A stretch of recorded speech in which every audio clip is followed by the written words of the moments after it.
Eletrostática. Bom, a eletrostática é o fundamento da eletricidade e a gente estuda o átomo aqui, né? Então, no átomo aqui nós temos um miolo que é chamado de núcleo. Dentro do núcleo nós temos os prótons, que é positivo, e os nêutrons, que não tem carga elétrica, certo? E nós temos aqui na eletrosfera os elétrons, que são negativos. Então, na eletrosfera aqui nós temos os elétrons. Vou botar aqui. Eletrosfera. Nós temos os elétrons que são negativos, tá? Elétrons negativos. A cabeça já está dando umas pinóias agora, tá? Pessoal, olha aqui, ó, um corpo não é formado por um átomo, é milhões de átomos, né? E quando se está em equilíbrio, se fala que esse corpo é neutro. Então, o corpo vai ser neutro, certo? O corpo vai ser neutro quando o número de prótons, que são os positivos, vai ser igual ao número de elétrons. E pode ter o desequilíbrio, que é através dos processos de eletrização que a gente vai ver na sequência aqui. Daí eu posso ter o corpo carregado positivamente, o corpo pode ser positivo, se o número de prótons for maior do que o número de elétrons. Mas os prótons estão fortemente ligados no núcleo, eu não posso mexer só nos elétrons. Então, para o corpo ficar positivo, o corpo vai ter que perder elétrons. Perder elétrons. Então, já põe na tua cabeça, tá? Se ele perde elétrons, ele fica positivo. Daí tem mais positivo. E o corpo pode ficar negativo,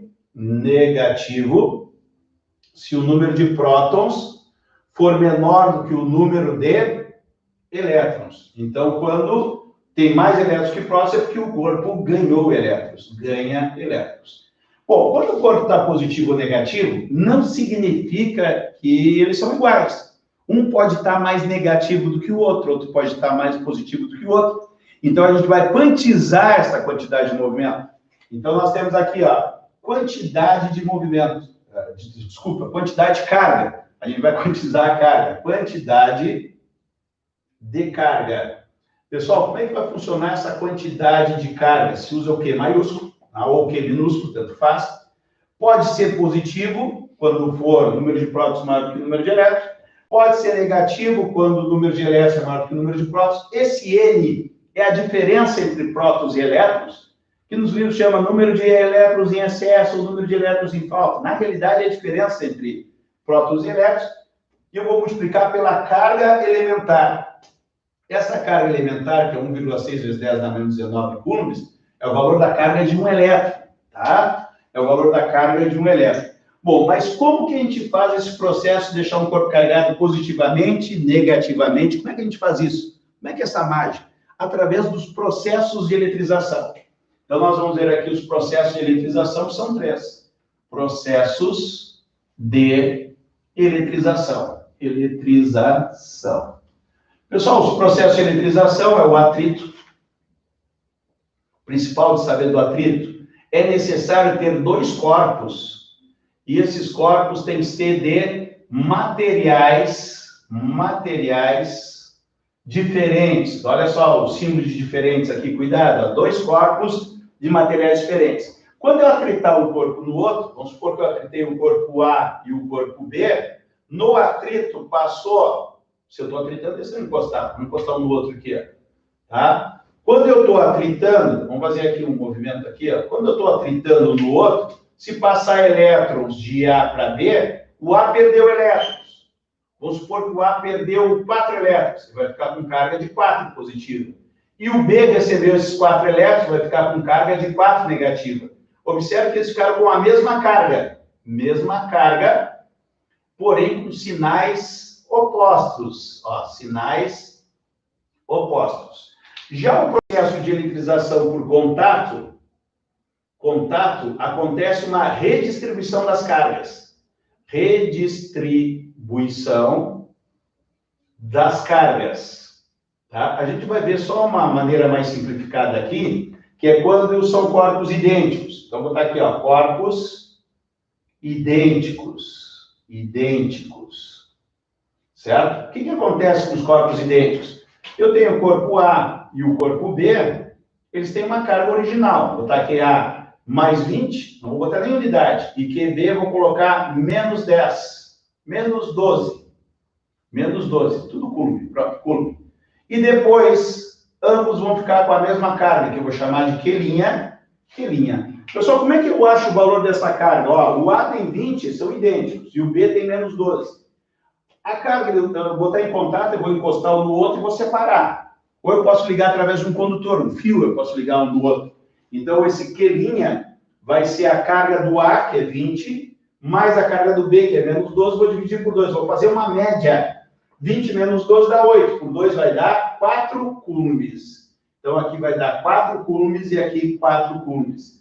Ou seja, ficaram com o mesmo valor e o mesmo sinal. Ah, sempre acontece isso? Não. Aqui porque são idênticos, mas o mesmo sinal, sim. Então, na eletrização por contato, os corpos ficam com o mesmo sinal, certo? Eles ficam com o mesmo sinal. Já o último processo, que é a indução, é uma aproximação. Indução é uma aproximação.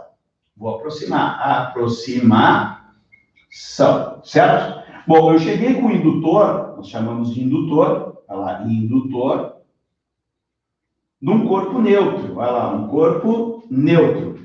Se esse indutor for positivo, o que vai acontecer? Ele vai atrair as cargas negativas desse corpo aqui.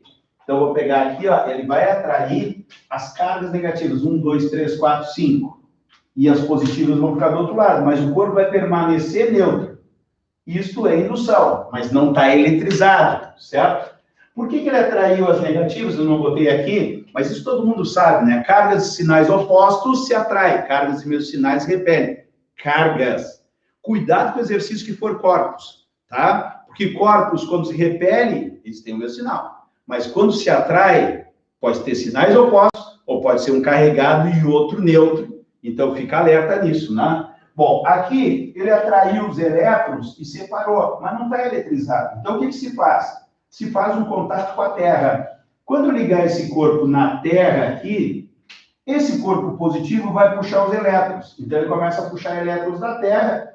E esse corpo recebendo elétrons, olha só, esse corpo recebendo elétrons, ele fica negativo. Só que, se eu tirar o indutor, esses elétrons que subiram voltam pelo próprio fio Terra. Então, para evitar isso, eu deixo o Terra para subir os elétrons e eu corto. Ó, eu corto. Daí parou de subir, ó. Vamos desenhar uma tesoura aqui mostrando que eu vou cortar. E daí esses elétrons não tem como voltar. E se o corpo recebeu elétrons, ele ficou negativo. E se ele for condutor, isso é importante, ó, se ele for condutor, o excesso de cargas vão ficar na superfície. Ele recebeu carga negativa, os elétrons de carga, eles vão ficar na superfície. Bom, agora nós temos a força elétrica. Como existe atração entre as cargas opostas e repulsão em cargas iguais, tem como calcular essas forças, que é chamada de força elétrica. Olha lá, força elétrica, certo? Ou lei de Coulomb. Lei de Coulomb. Então, vou pegar aqui duas cargas, vou botar as duas positivas, Q1 e Q2. Tá? O importante é saber que essa lei aqui, ela vale tanto para atração como para repulsão. Então, não interessa se são duas positivas, uma positiva e outra negativa, atração ou repulsão. Repulsão. Nesse caso, como são duas positivas, essas forças vão ser de repulsão. Pessoal, eu vou chamar simplesmente de F, eu não vou chamar de F1, F2, porque elas têm o mesmo valor, porque é um par de ação e reação. Hoje de manhã a gente viu lá o par de ação e reação, tem o mesmo valor, só tem sentidos opostos. Tá? Então, essa força elétrica é igual a K, que multiplica Q1, Q2, dividido por D ao quadrado. Ó, aqui eu vou ter Q maiúsculo, é a mesma coisa, tá? Vou botar Q minúsculo aqui, para ficar conforme a equação. Q1 e Q2. Aqui eu tenho a formulazinha. Esse K aqui é uma constante de proporcionalidade da nossa expressão. Mas ele depende do meio, tá? Ele depende do meio. É muito comum na escola tu usar toda hora, e para o vácuo vale 9 vezes 10 na 9 newtons metro quadrado por Coulomb ao quadrado. E o gráfico da lei de Coulomb, né? Força por distância, né? Ela é inversamente proporcional ao quadrado. Então, vai dar uma curva desse tipo aqui, tá?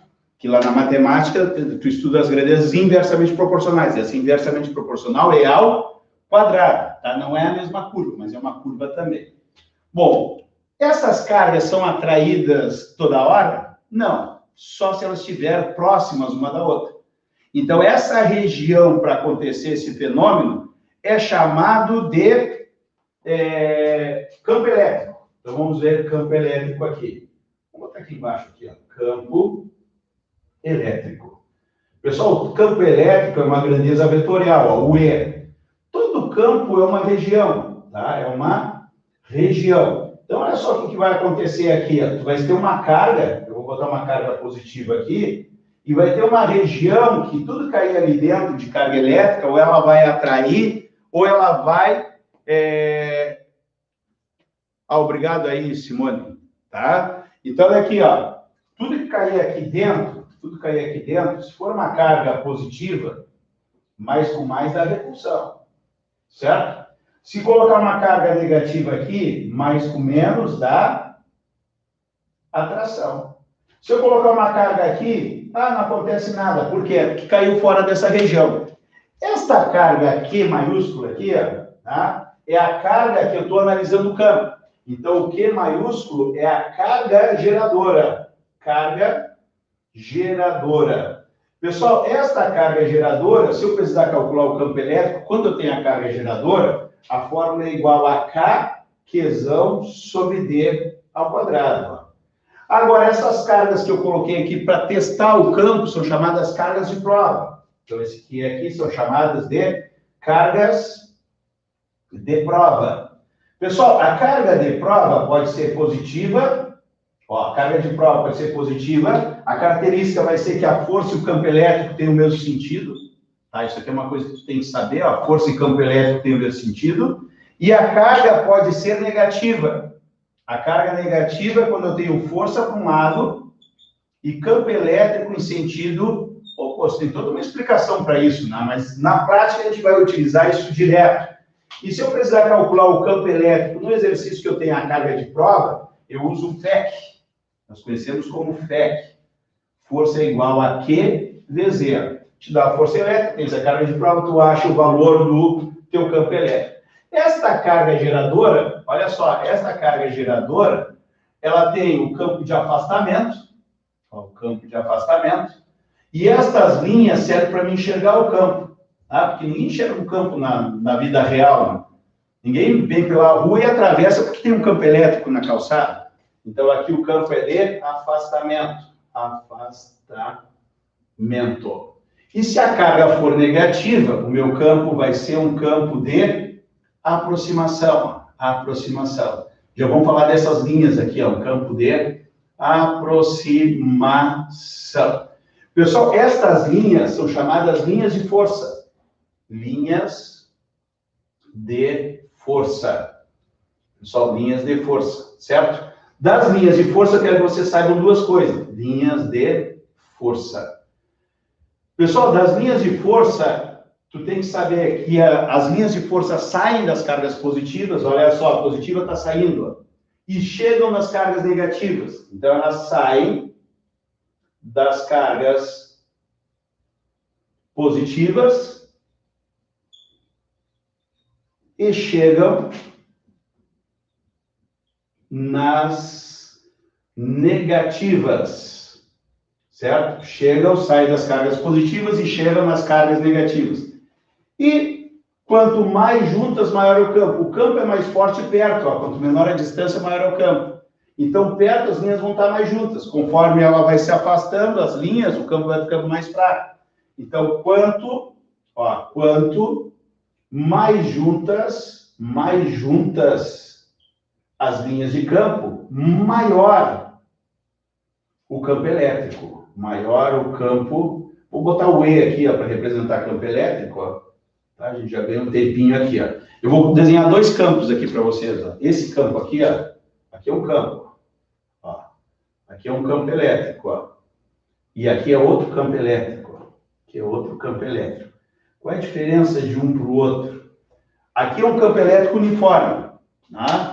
Por quê? Porque quanto mais juntas, maior o campo. A distância entre as linhas é a mesma. Então, aqui o campo elétrico é constante, ó. Qualquer ponto que eu pegar aqui, ó, A, B, C, o campo elétrico aqui, ele é constante. Já nesse primeiro caso aqui, se eu pegar um ponto A aqui e um ponto B aqui, eu vou chegar à conclusão nessa situação que o campo elétrico em A é maior que o campo elétrico em B. Ah, mas por quê? Porque quanto mais juntas as linhas, maior é o campo. Aqui as linhas estão mais juntas, então o campo é maior do que nessa região que as linhas estão mais afastadas. Depois nós temos o potencial elétrico, né? Potencial elétrico. Pessoal, o potencial elétrico é representado pela letra V, é uma grandeza escalar, diferente das duas que a gente viu aqui. Força é vetor, ó, tem a seta lá em cima, aqui campo elétrico também é vetor. Então, uma grandeza escalar. Para carga pontiforme, não é? O potencial elétrico é Kq sobre D, não é? Se eu tiver um campo elétrico aqui, ó, vou fazer aqui, ó. Se eu tiver um campo elétrico aqui, ó, de uma placa positiva para uma placa negativa, o que tu tem que saber aqui, ó? O campo elétrico sempre vai de mais para menos. Ó, o campo elétrico sempre sai das cargas positivas para as negativas. Eu vou desenhar o campo elétrico aqui, ó, de uma placa para outra, certo? A carga positiva tem um potencial maior, vamos botar um V grande aqui, para a gente saber que o potencial é maior. Aqui um Vzinho pequenininho, para a gente saber que o potencial é menor. Eu largando os pontos, tu já de cara vai descobrir aqui, ó, ponto A, ponto B, ponto C e ponto D, que o potencial de A é maior do que o B, que é igual ao potencial de C, que é maior que o de D. Ah, que loucura é essa? Se o positivo é o maior potencial, o A não está mais perto do positivo, então o potencial de A é maior. Aqui vai existir uma linha que vai me mostrar que o B e o C têm o mesmo potencial. Estas linhas que passam perpendicular ao campo elétrico são chamados de superfícies, ó, superfícies equipotenciais. Equipotenciais, certo? Bom, essas superfícies equipotenciais são o quê? São linhas que têm o mesmo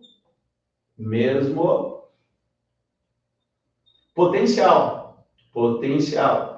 Ah, mas se eu tenho uma linha lá perdida no meio do exercício, aqui e tem uns pontos aqui, ó, ponto A, ponto B e ponto C, como é que eu vou saber qual que tem o maior potencial? As linhas não saem do mais para o menos, então olha só o que tu vai fazer. Tu vai botar o mais aqui e o menos aqui. Quem está mais perto do mais? O A. O potencial de A é maior que o potencial de B, que é maior do que o potencial de C. Bom, se trabalha muito com diferença de potencial entre os pontos. Então, a DDP, diferença de potencial, que depois a gente vai chamar de tensão elétrica, na segunda parte da eletricidade, são 3 partes. Tá? Diferença de potencial entre 2 pontos é o valor do campo elétrico aqui, se ele for constante, tá? Esse campo elétrico vezes a distância entre as superfícies equipotenciais dos 2 pontos, certo? E se eu tiver uma carga aqui carregada de um ponto para outro, nós vamos ter o trabalho para levar a carga de um ponto até o outro. Então, o trabalho elétrico, olha só, trabalho elétrico é o seguinte, ó. Trabalho elétrico para levar a carga de um ponto A até o ponto B é a carga que eu estou transportando. Olha só, essa carga aqui é a carga transportada, vezes a diferença de potencial entre o ponto A e o ponto B. Ah, como é que eu calculo a diferença de potencial entre A e B? Pode ser por essa fórmula, se o campo elétrico for constante, ou eu posso dizer que a diferença de potencial entre A e B é o potencial do ponto A menos o potencial do ponto B, se eu tiver. Ah, se eu não tiver, daí tu vai calcular através da fórmula do potencial se for uma carga pontiforme. Então, dessas maneiras que tu pode fazer. E depois nós temos, para fechar a eletrostática aqui, né, condutor em equilíbrio eletrostático. Condutor em equilíbrio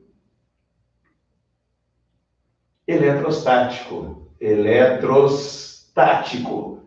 Pessoal, condutor em equilíbrio eletrostático, eu sempre desenho um condutor assim, ó, e eu vou carregar ele, certo? Positivamente. Então, olha só o que vai acontecer. As cargas vão ficar assim. Observe que eu tenho um acúmulo de cargas nas pontas. Isso aqui é chamado poder das pontas. Poder das pontas. Que vai me dar, né, condições de entender os para-raios. Para raios. Tá? Então, os raios caem nas pontas. Bom, como a carga está por fora, na superfície, o campo elétrico lá dentro vai ser igual a zero. E se eu tiver pontos lá dentro, A, B, C na superfície, D na superfície, tanto lá dentro como na superfície, os potenciais vão ser iguais. Então, o potencial é constante, não só lá dentro, mas na superfície também. E fora? Fora tem campo elétrico. Se tem carga elétrica, não tem como evitar de botar campo elétrico aqui, ó, que é perpendicular aos campos elétricos. Olha lá, campos elétricos, campos elétricos, campos elétricos perpendiculares. Tá? Campos elétricos perpendiculares. Eletrodinâmica, ela vai estudar as cargas em movimento, certo? Mas não é qualquer movimento que é uma corrente elétrica. A corrente elétrica é quando as cargas estão em movimento, submetido a uma DDP, e esse movimento tem que ser ordenado, tá? Então, uma corrente elétrica, vou começar aqui já, corrente elétrica. Ah, é movimento de cargas elétricas? Não, é movimento ordenado, tá? Movimento ordenado de cargas elétricas. Cargas elétricas, tá? Como é que eu consigo fazer isso? Eu tenho que aplicar nele uma DDP. Pessoal, a DDP, agora a gente vai chamar ela de tensão elétrica. Isso aqui a gente vai ter nas pilhas e baterias, tá? Pilhas e baterias. Tudo bem? Pilhas e baterias. Eu vou calcular a corrente elétrica, se ela for constante, ó, se a corrente for constante, a relação que eu vou ter é que a corrente é o movimento de cargas. Então, quanto mais cargas passar, mais corrente elétrica que tem no passar do tempo. A gente carinhosamente passa esse tempo para cá e chama essa formulazinha de kitnet. Kitnet. Ah, não entendi nada. Olha só, o Q, T vezes I, mais o Q era igual ao número de elétrons em excesso vezes a carga elementar. Já juntamos a eletrostática com a eletrodinâmica aqui para a gente saber as fórmulas tudo uma vez só, certo? A unidade disso aqui é o ampere, é coulomb, vai lá, coulomb por segundo, que nós chamamos de ampere. É ampere, porque é em francês, mas todo mundo chama, vou comprar um disjuntor de 20 amperes, tá? Então a gente chama de ampere. Bom, se a corrente for variável, pessoal, se a corrente for variável, eu vou ter que ver essa representação através de um gráfico. I por T, não é? Tempo em segundo, ampere aqui. Então, vamos supor que a minha corrente aconteceu isso, ó, tá? Isso aqui, ó. Qual vai ser a carga que vai passar? Eu não posso usar T vezes I. T vezes I sai da corrente constante. Então, eu vou fazer a área abaixo do gráfico, tá? Vou dividir em figuras geométricas que eu conheço. Trapézio, triângulos, retângulos. E a minha carga vai ser a área debaixo do gráfico, certo? Bom, lá na eletrostática nós já vimos a DDP, a diferença potencial e tensão elétrica. Aqui a gente tem a corrente elétrica. Quando ela vai passar num fio, por exemplo, o fio não é um vácuo. Então, o que acontece aqui? Aparece uma resistência elétrica. A resistência elétrica, pessoal, a resistência elétrica tem a ver com a dificuldade da passagem, a dificuldade da passagem da corrente. Passagem da corrente. Bom, isso pode me gerar o que é um aquecimento, que nós chamamos de efeito Joule. O efeito Joule, pessoal, o efeito Joule é quando passa a corrente, ó, a corrente passa e o condutor aquece. Condutor aquece, certo? E nós temos o dispositivo que faz isso, que é o resistor. Olha só, o resistor faz isso, o resistor. Ele pega a energia elétrica, que quando passa a corrente, ele pega a energia elétrica e transforma em energia térmica. Ó, transforma em energia térmica, nós temos o resistor. E a relação que existe são as leis de Ohm. Então, nós temos aqui, ó, a primeira lei de Ohm. Pessoal, primeira lei de Ohm, que seria o U que ri. A gente desenha um U dando risada assim, ó. Lá no meu material tem o U assim, a gente faz o U dando risada. Ó. A gente não esquecer que é o U que ri. Pessoal, o U que ri, se a resistência for constante, que é o que mais aparece, eu tenho um condutor ômico. Condutor ômico. Pessoal, esse condutor ômico, que tem resistência constante, o gráfico, como o I é diretamente proporcional, se isso aqui é constante, o I é diretamente proporcional, o gráfico é uma reta que passa pela origem. Já a segunda lei de Ohm, o que ele faz aqui? Ele relaciona as partes, vamos dizer assim, as partes físicas do condutor. Eu tenho um condutor aqui, ele tem uma área, o condutor tem um comprimento, e quando for passar a corrente aqui, vai obedecer uma resistência. A resistência depende do material, que nós chamamos de resistividade, tá? Então, isso aqui depende do material. Depende do comprimento, quanto mais comprido o fio, mais resistência vai ter, porque a resistência se dá devido à dificuldade que a corrente tem de andar ali dentro. É como se tivesse uma estrada. Se eu tenho um buraco, é difícil de andar na estrada. Se eu tenho uma estrada muito longa, cheia de buraco, a dificuldade aumenta muito mais. Então, depende do comprimento e é inversamente proporcional à área. Isso dá para entender direitinho aqui, ó. Por quê? Porque se eu aumento a área, é mais fácil de passar. Um cano está passando água e não está esgotando. Mas não está esgotando, tem que dar um jeito. Põe um cano maior. Daí diminui a resistência da água e a água sai com maior facilidade. A corrente elétrica vai funcionar da mesma maneira. Tá? Eu vou botar um asterisco aqui, ó, que não aparece na fórmula, mas a temperatura influencia. Temperatura influencia na resistência elétrica, tá? E duas coisas que é fundamental na eletricidade é saber o que é potência elétrica. Potência elétrica, a formulazinha é o π. É a corrente vezes a DDP, a potência elétrica. E vale aquele conceito, né? A potência me dá a rapidez de realizar um trabalho. Então, se eu tenho um secador de cabelo mais potente, ele vai me secar o cabelo em menos tempo.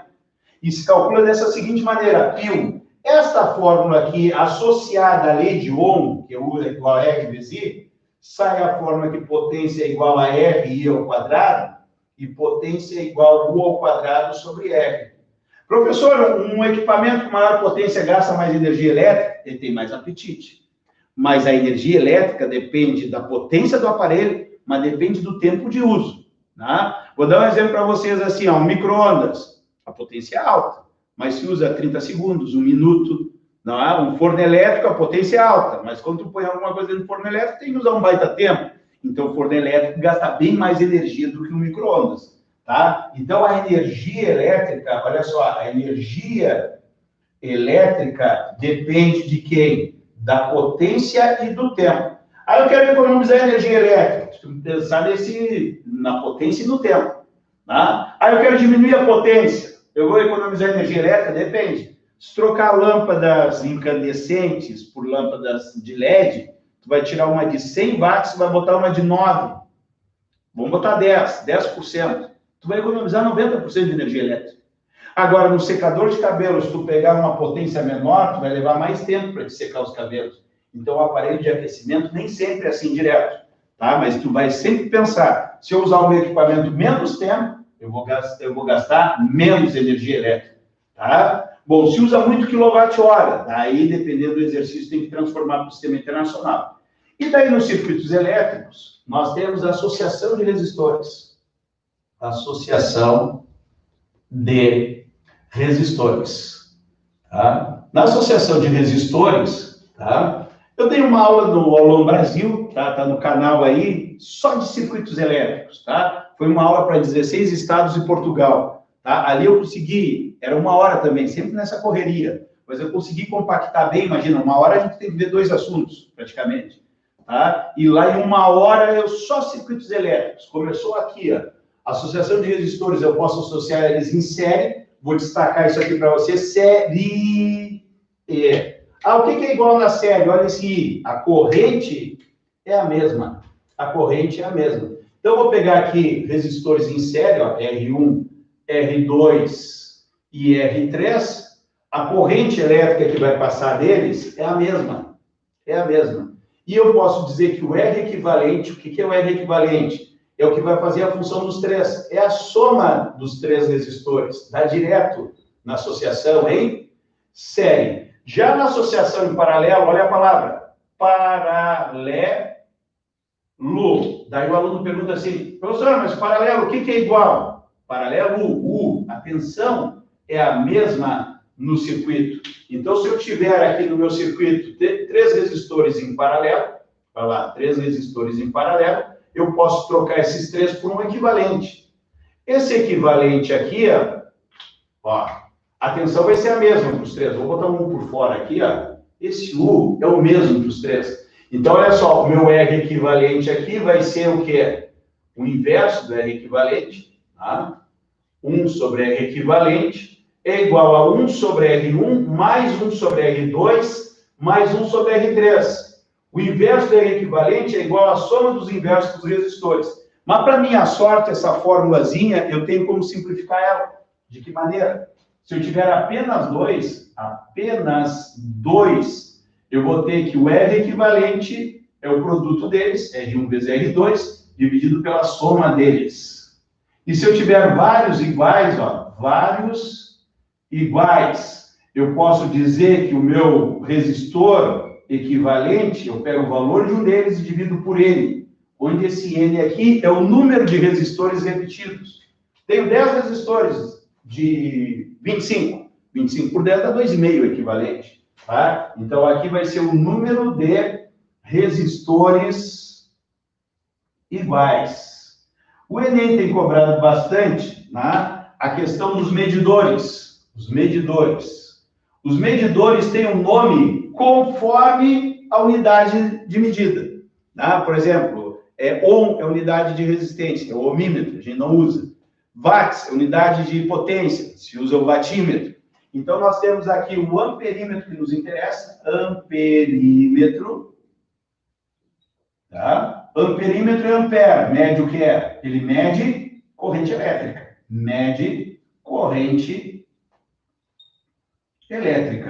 Ele é ligado de que jeito? Ligado. Se ele quer pegar a mesma corrente aqui, corrente é a mesma, ele tem que ser ligado em série. E a resistência dele é praticamente nula, tá? Eu vou botar assim, ó, praticamente zero. Na realidade, é muito pequena, tá? Já o voltímetro é volts. A unidade volts é a unidade de tensão. Então, ele mede tensão, ó. Mede tensão elétrica. Como que ele é ligado? Bom, se ele é um instrumento que quer medir tensão, qual é a ligação que tem a tensão? É a mesma. Paralelo. Então, eu vou ligar em paralelo. Diferente do amperímetro, a resistência dele, é muito grande. Gerador e receptor. O rendimento, pessoal, isso aqui é simbologia de rendimento, é o útil pelo total. Então, ó, útil pelo total. O que é útil? É o U. O que é o total? É a força eletromotriz. Isso é o gerador. Para o receptor, é tudo ao contrário. Receptor. Foram algumas canetas hoje. Pessoal, o receptor. Mas a simbologia é a mesma. Se acalma, que agora eu vou botar uma coisa que vai ser fundamental. Eu vou chamar de E' aqui, tá? E ele vai receber o U. Troca tudo, ó. O E era o total, agora o U é o total. O R' continua sendo a parte dissipada, e aqui é a parte que eu utilizo, é a parte útil. Um receptor vai pegar energia elétrica e vai transformar em outro tipo de energia que não seja exclusivamente térmica, senão é o resistor. Tá? Eu vou ter aqui que o U é igual ao E mais R' vezes I, o E'. Essa é a equação do receptor. Como é que fica o gráfico? Comparando aqui, ó, o gráfico fica U por I. Olha só, a coeficiente angular é positivo, então ela vai ser crescente e o linear ele cortou no E'. Pessoal, a corrente do gerador sai do mais. Então, sempre no circuito, como saiu do mais a corrente, sai do que é gerador. Agora, no receptor, ele chega no mais, ou seja, ele sai do menos aqui e chega no mais. A corrente é invertida, certo? Bom, rendimento é o útil pelo total. O que é útil? O que é útil? É o E'. O que é o total? U. Observe que uma fórmula é o inverso da outra, certo? Bom, antes de entrar no eletromagnetismo, nós temos o magnetismo. Temos o magnetismo. Magnetismo. Pessoal, o magnetismo estuda os ímãs, tá? Estuda os ímãs, tá? Das propriedades magnéticas, a que a gente mais destaca, uma delas é a inseparabilidade dos polos de um ímã, tá? Outra delas é a questão dos ímãs, ó, os ímãs de polos opostos, é naquela frasezinha, né? Os opostos se atraem. Então, se eu tiver aqui um polo norte e um polo sul, ó, vai ter forças de atração. E se tiver polos de mesmo nodo, olha só, polos de mesmo nodo, um norte com norte, um sul com sul, por exemplo, eu vou ter aqui, ó, vou botar aqui um sul de frente para um sul. Claro, quando é norte num lado, do outro lado é sul, quando é sul, do outro lado é norte, aqui da mesma maneira, né? Então, se eu tenho polos de mesmo nome, sul com sul, vai dar repulsão, certo? Bom, existe a inseparabilidade dos polos. Os polos do ímã, eu não posso quebrar ele no meio e ter o polo norte e o polo sul separadamente. Então, nós temos aqui a inseparabilidade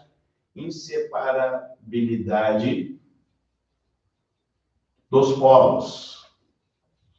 Então, quando eu pego um ímã, né, pego um ímã grande aqui, eu tenho polo norte e polo sul, e eu quebro ele no meio, eu vou ficar com um pedaço aqui que vai se transformar em novo ímã. Sul e norte, e aqui da mesma maneira, norte e sul. Se eu sair quebrando isso aqui, ó, se eu sair quebrando, eu vou chegar no menor ímã possível, que é o ímã elementar. Ó, ímã elementar. Daí eu chego à conclusão que todos os materiais aí funcionam com ímãs elementares, que quando estão orientados, eles são os nossos ímãs, que a gente está acostumado, tá? Então, aqui a gente tem algumas propriedades do magnetismo. E o mais importante é o eletromagnetismo, tá? Então, vamos começar o nosso eletromagnetismo aqui. Eletromagnetismo, que começou com a experiência de Oesterlin, que ele estava com um circuitinho de lanterna ali, quando ligava a chave para ligar a lâmpada, a bússola se movimentava. Quando ele desligava, a bússola voltava à posição normal. Ele chegou à conclusão que a corrente elétrica criava um campo magnético. E daí nós temos aqui, ó, o campo magnético nos condutores reto, tá? Então, primeiro que a gente vai ver aqui, ó, o campo no condutor reto, ó, condutor reto. Bom, como é que vai funcionar aqui? Eu vou ter um fio aqui, ó, Esse fio aqui vai passar uma corrente, olha lá, Vamos pegar umas canetas mais coloridas aqui para destacar para vocês. Olha só, vai passar uma corrente nesse fio aqui, certo? E eu vou ter um campo ao redor, que eu já vou colocar ele aqui e depois eu vou explicar para vocês como é que a gente determina o sentido dele. Olha, o sentido dele é esse aqui, ó, tem um campo magnético, certo? Como é que vai funcionar isso aqui? Através da regra da mão direita, a famosa regra da mão direita. Então, eu vou colocar aqui a regra da mão direita. Regra da mão direita. Bom, como é que funciona? Eu vou colocar a mão direita, vou desenhar aqui uma mão direita, a gente está na pressa aqui, sai mais ou menos, e ela vai pegar como se estivesse abraçando o condutor. Então, tu vai passar uma corrente aqui no condutor. Então, olha só, o meu polegar me dá o sentido da corrente, ó, o polegar me dá o sentido da corrente, e os demais dedos vai me dar o sentido do campo. Então, olha lá, os demais dedos vai me dar o sentido do campo. Então, assim, ó, demais dedos me dá o sentido do campo, certo? Bom, então eu pego aqui, ó, o condutor está aqui, eu coloco meu polegar no sentido da corrente e eu vou passar a mão passando lá por trás e saindo aqui na frente, certo? Bom, existe uma nomenclatura que é a seguinte, ó, para corrente elétrica, força, velocidade, todos os vetores e corrente elétrica. Corrente elétrica não é vetor, tá? Mas para todos eles surge essa, como se a corrente elétrica, como uma flecha, tu vai imaginar uma flecha saindo do quadro que tu vai enxergar. Vou te mostrar aqui a flecha saindo do quadro, tu vai enxergar a ponta da flecha, ou ela entrando no quadro que tu vai olhar a parte de trás da flecha. Então nós temos essa nomenclatura que quando é ponto, olha só, quando é ponto, vou botar aqui em cima aqui, ó. Quando é ponto, está saindo a corrente, ou a força, ou a velocidade. E quando é X, está entrando no quadro. Daí esse mesmo desenho, a gente pode mostrar de uma maneira diferente. Ele está aqui, a corrente subindo, e tem um plano aqui, ó. Eu vou mostrar de frente para vocês. Então, deitando isso aqui, a gente vai colocar aqui, ó, vou colocar aqui do ladinho aqui, e eu tenho a corrente, se eu estou olhando de cima, a corrente estaria saindo. Se é saindo, é pontinho aqui, ó. Saindo, eu vou ter a corrente aqui. Eu vou ter o campo ao redor, e eu pergunto para vocês nesse campo aqui, pessoal, como é que é o sentido do campo? Regra da mão direita. O polegar é no sentido da corrente. A corrente está saindo, o polegar saindo. E o sentido do campo vai ser sentido anti-horário. Então, eu vou ter o sentido aqui, sentido anti-horário, eu tenho do campo magnético. Esse campo magnético, ele é proporcional à corrente, inversamente proporcional à distância. Isso é o mais importante. A formulazinha seria μ0i sobre 2πd. Bom, outra situação importante para a gente revisar aqui é o campo, olha só, o campo magnético no centro da espira. No centro da espira circular. Espira circular. Pessoal, olha como a gente vai aproveitar essa parte de cima aqui, ó. O campo na espira circular vai ser o seguinte. Eu tenho a espira circular aqui e eu quero saber no centro, ó. Eu vou ter que saber para que sentido que a corrente está circulando. Ela vai entrar aqui, a corrente faz isso e desce aqui. Olha só. Eu vou pegar a minha mão aqui, ó, e botar o polegar no sentido da corrente e lá dentro o campo está saindo. Eu vou usar a caneta verde, que é de campo magnético aqui, o campo está saindo, assim que vai funcionar. Vocês estão no lado norte, porque uma bússola se orienta no sentido do campo, tendo o norte da bússola me apontando no sentido do campo magnético. Mas para facilitar, tem essa dica aqui, ó. A gente une a parte de trás das setas e olha só que letra que apareceu, um N de polo norte, certo? Então a dica é essa, ó. Vou botar assim, ó, dica. Então se eu tiver a espira aqui e a corrente estiver circulando no sentido anti-horário, olha lá, a corrente estiver circulando no sentido anti-horário, tu desenha ali duas partes opostas e tu une a parte de trás, ó, te apareceu N de polo norte. Agora, se ela estiver no sentido horário, olha só, vou marcar aqui no sentido horário da corrente, eu desenho ela em sentidos opostos, ó. A corrente elétrica aqui, eu vou unir a parte de trás e vai aparecer a letra S de polo sul. Esse campo magnético aqui no centro, ele vai ser proporcional à corrente e à distância. Só que a distância é a distância do centro até onde está passando a corrente, que é o raio dessa espira. Se eu precisar da fórmula, o B igual a μ0i sobre 2πd, certo? E a terceira situação, essa aqui é a segunda, e a terceira situação é do solenoide. Solenoide. Pessoal, o solenoide é um conjunto de espiras. Conjunto de espiras. E ele também é chamado de eletroímã. Eletroímã. Vai ter um núcleo de elemento ferro-magnético, que são aqueles elementos que são fortemente atraídos pelos ímãs, e eu vou ter uma bobina, ou seja, várias espiras enroladas nele. Eu vou botar em vermelho aqui, ó. Várias espiras ligada nele, ligado numa bateria, por exemplo, que eu tenho terminal positivo e negativo. Para que ligar numa bateria? Para circular uma corrente e criar um campo magnético. Então, vai subir aqui uma corrente elétrica aqui, vai descer lá por trás e a corrente vai ficar subindo desta maneira. Bom, qual é a técnica para o solenoide? A regra é essa, polegar na corrente, os demais dedos me dão o sentido do campo, tu vai inverter.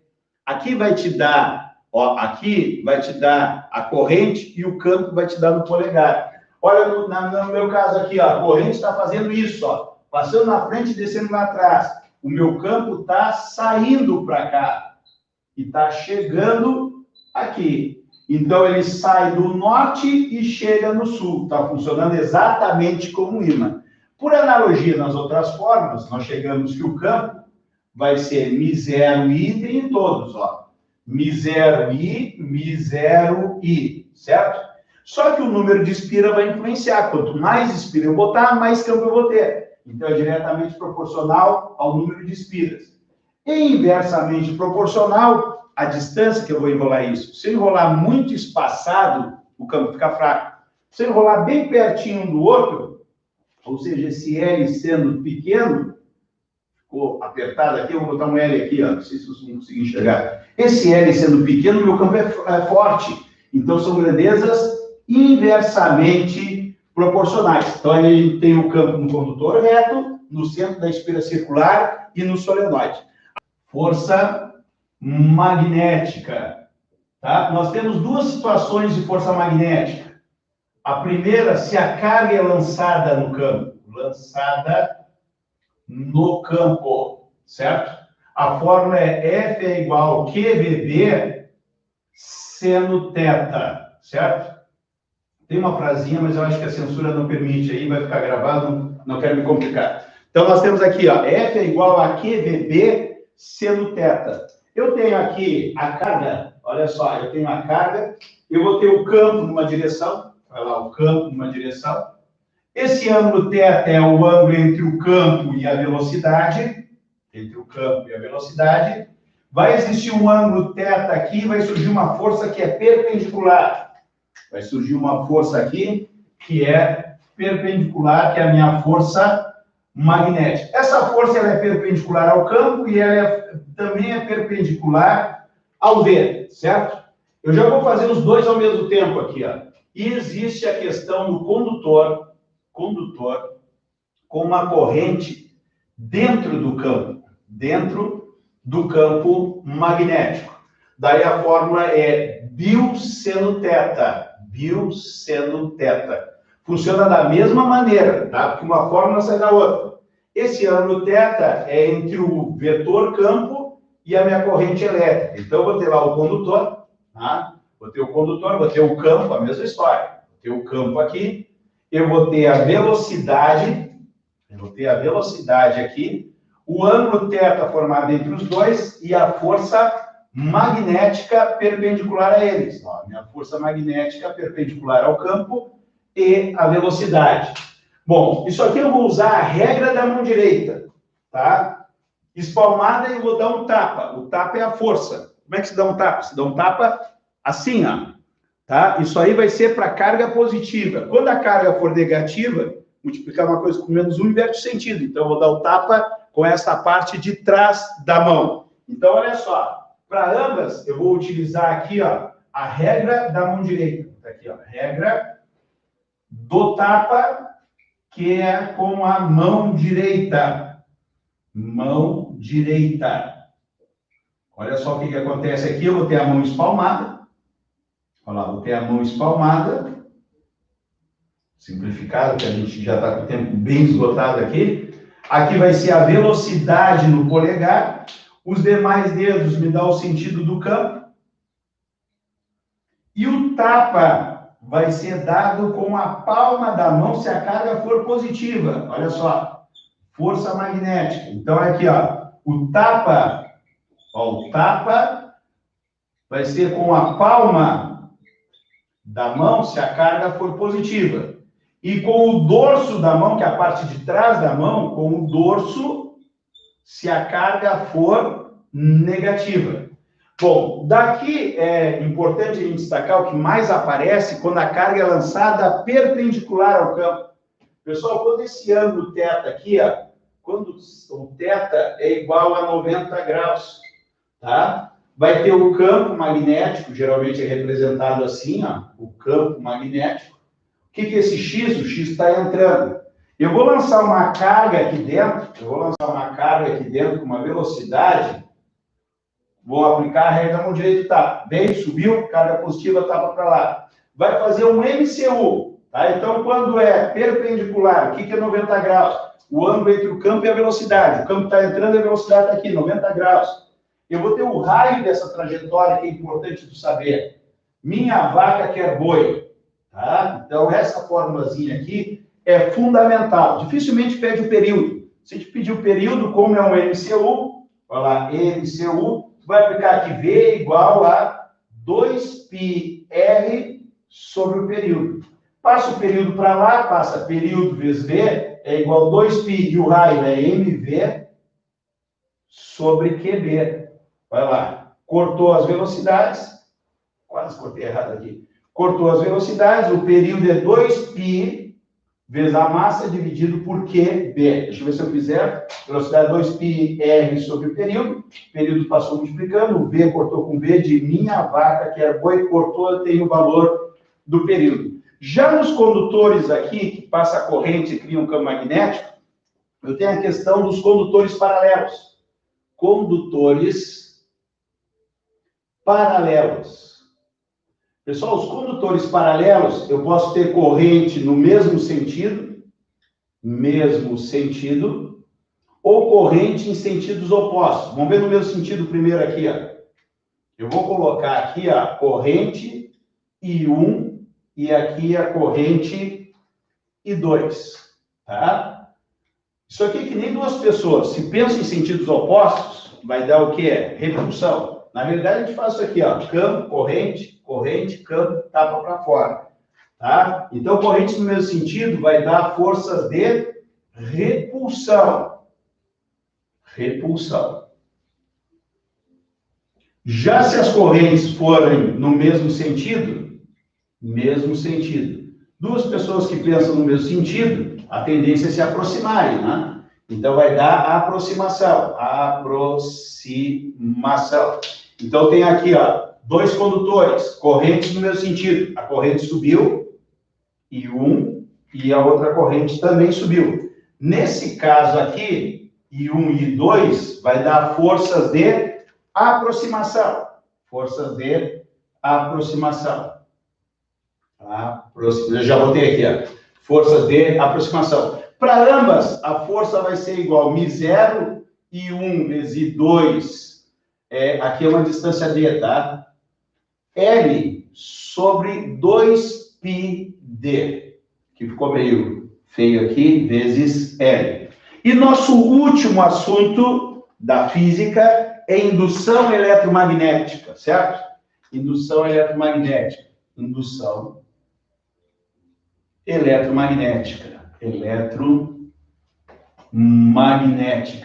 Para a gente entender isso, a gente tem que entender o fluxo magnético. Pessoal, o fluxo magnético ele está associado ao número de espiras, número de linhas que passam dentro da espira. E depende de três coisas o fluxo magnético. BA cosseno θ. Bom, o B é o campo, o fluxo depende do campo, da área, e esse cosseno θ é da posição que a espira está. Por que a gente tem que saber o fluxo magnético? Porque a indução eletromagnética é quando aparece uma tensão induzida, que é chamada força eletromotriz induzida. Tá? E quem descobriu isso foi Faraday. Tá? Então, nós temos aqui Faraday.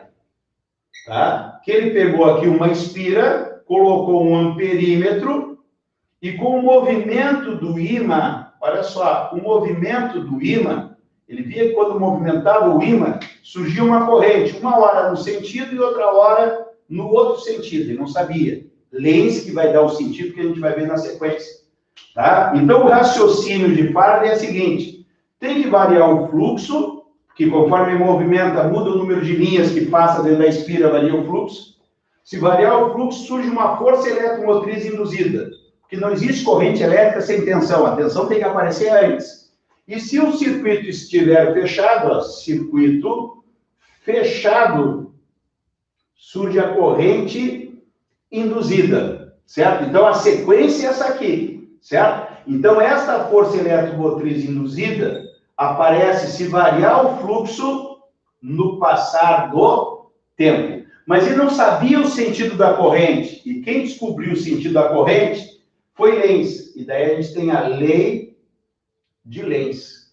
O que a lei de Lenz nos diz? Que a corrente induzida produz um efeito contrário àquele que a produziu. Aquele que a produziu. É a lei do contra, certo? A gente vai ver as 4 situações possíveis aqui, ó. Eu vou ter a espira e um ímã com norte e sul se aproximando. Eu vou ver a espira com o ímã norte e sul se afastando, para saber o sentido da corrente. Eu vou ter o ímã com o sul no lado da espira se aproximando. E a última situação possível é esse ímã com sul e norte se afastando. Pessoal, traduzindo para vocês, a corrente induzida produz um efeito contrário que a produziu. Então é a seguinte, ó, é a lei do contra. Se esse ímã está chegando com o norte aqui, a espira vai ter que mandar ele embora. E se ele está indo embora, a espira vai ter que buscar ele. É sempre ao contrário, a espira pensa ao contrário. Então, olha só, aqui o norte está chegando, o ímã está se aproximando da espira. O que a espira vai fazer? Mandar ele embora. Para mandar ele embora, vai criar um polo norte aqui, ó. E quando cria um polo norte, ele já me mostra o sentido da corrente, que é o sentido anti-horário. Sentido anti-horário. Quando o norte está indo embora, agora a minha espira está indo embora, olha só. A espira está indo embora. O que a espira faz? Desculpa, o ímã está indo embora. O que a espira faz? A espira é do contra. O ímã está indo embora com o norte virado para ela. Ela cria um polo oposto, porque polos opostos se atraem. Ela vai criar um sul aqui, ó. Criando um sul aqui, o que vai acontecer?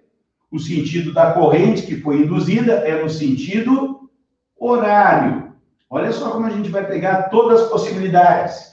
Agora o sul chegando na espira. Olha só, o polo sul chegando na espira. A espira é do contra. Olha, esse sul está chegando, vou mandar ele embora. O que eu faço? Crio o mesmo polo. Crio um polo sul. E esse polo sul aqui vai mandar, olha lá, mesmo sinal, sentido horário.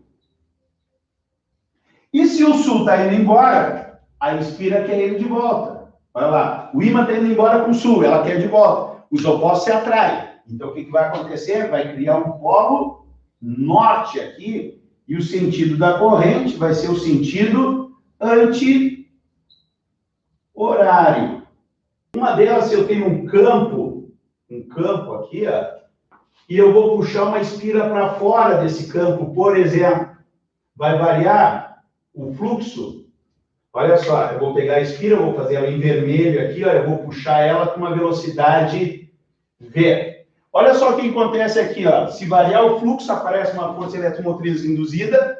Se o circuito está fechado, tem uma corrente induzida. Puxei ela. Aqui tem o comprimento da espira, aqui tem o campo e aqui tem o V. A força eletromotriz, a gente chama assim, ó, eu beijo loucamente você. Olha só, a força eletromotriz é a multiplicação do valor do campo, o comprimento da espira, tem 100 metros, tá? Vezes a velocidade em metros por segundo, eu tenho a força eletromotriz.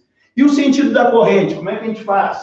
Se eu estou puxando a espira para fora, o número de linhas está diminuindo. E o fluxo tem a ver com o número de linhas que passa dentro da espira. Se o número de linhas está diminuindo, quando eu estou trazendo, ó, o fluxo diminui. vai aparecer uma corrente induzida que vai fazer o fluxo aumentar. Por quê? É a lei do contra, é a lei de Lenz. Para o fluxo aumentar, eu vou ter que ter um campo no mesmo sentido para ajudar ele. Tem que ajudar ele no mesmo sentido. Eu coloco o X aqui, ó, vou ajudar ele. E através da regra da mão direita, eu acho o sentido da corrente. O sentido da corrente vai ser esse sentido aqui. Sentido da corrente, sentido horário, tá? Essa não está no nosso canal ainda, mas é uma das próximas aulas que eu vou fazer. Essa aí, até força magnética, tem no nosso canal para te ver isso com maiores detalhes. Último ponto da nossa física toda no dia. Transformador ideal, tá? Transformador ideal.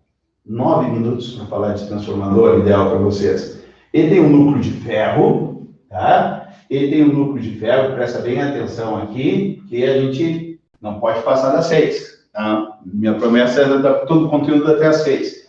Bom, o que acontece com o transformador ideal? Ele transforma tensões. Ele só serve para corrente alternada, tá? Então, ó, corrente I, alternada, porque tem que variar o fluxo no ferro. Ele vai ter um enrolamento no primário, vai lá, ele vai ter um enrolamento no primário. O 1 é o lado primário. O que é o lado primário? É onde eu coloco na tomada para tirar uma outra tensão do outro lado. Vamos fazer mais coloridinho aqui. E aqui eu vou ter o lado secundário. Eles não têm contato físico aqui, tá? Aqui o lado 2 é o lado secundário. Bom, o que acontece aqui? Eu aplico uma tensão I1 e vai sair lá do outro lado uma tensão I2. Muito comum quem mora numa cidade de 220, talvez alguns de vocês, chega alguém da cidade de 127 volts, que a gente chama de 110. Certos aparelhos compram um transformador, entra na tomada 220 e sai 110. Aqui em Rio Grande é o contrário, a gente entra 110 na tomada e tem a possibilidade de tirar 220. Tu pode inverter os transformadores. Os transformadores atuais vêm com os machos e fêmea aqui para encaixar e desencaixar, que pode usar os dois lados. Bom, o que acontece aqui? Aqui vai ter um número de espiras, número de voltas nas bobinas. Então, eu vou chamar de N1 para o primário, e aqui N2.